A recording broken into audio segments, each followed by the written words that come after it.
మరి ఉత్తరం చూద్దామండి. అలాగే అనంతపురం నుంచి సునీత రాస్తున్నారు. ఆడపడుచు సొమ్ము ఏ రూపంలోనూ పుట్టింటి వారు స్వీకరించకూడదని అంటారు, నిజమేనా? వివరించండి అంటూ రాస్తున్నారు. నిజమే.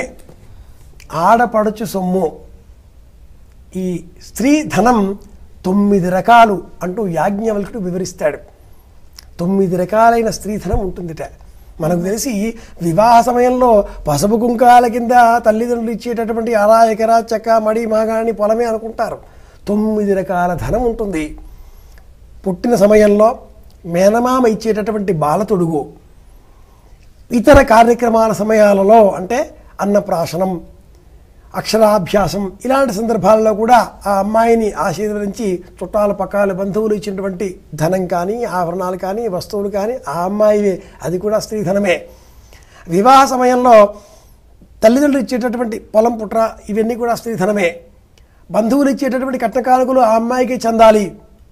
భర్త కూడా వివాహం అయిన తర్వాత తాంబూలాలను ఇచ్చేటటువంటి సమయంలో తన భార్యకు కొంత ధనాన్ని, డబ్బును, బంగారాన్ని ఆవిడ కొంగున ముడి వేస్తాడు.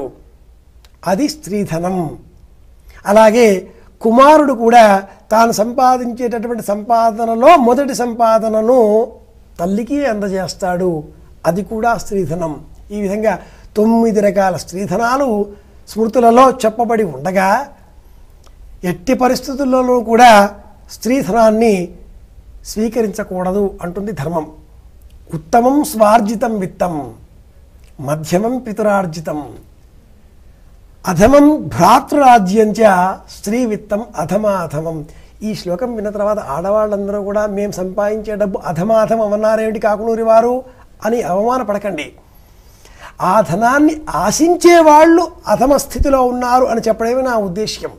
ధర్మాల్లో ఉన్నాయి చెప్తున్నాను తల్లి, మీరేమి నా మీద మళ్ళీ కోపం తెచ్చుకోవాకండి. కాకుతీరు వారు ఇలా అన్నారు అనకండి. ఉత్తమం స్వార్జితం విత్తం. ప్రతి వ్యక్తి కూడా వాళ్ళు సంపాదించే ధనాన్ని వాళ్ళు అనుభవించాలి, అది ఉత్తమం. మధ్యమం పితృఆర్జితం. తల్లి తండ్రి, ముఖ్యంగా తండ్రి పితృఆర్జితం, తండ్రి గారు కుటుంబం సంపాదించినటువంటి ఆ ధనం సంతానానికి చెందితే అది మధ్యమం. అధమం భ్రాతృరాజ్యంచ. అన్నదమ్ముల రాజ్యాలను తీసుకోవడం ఇది అధమం అవుతుంది.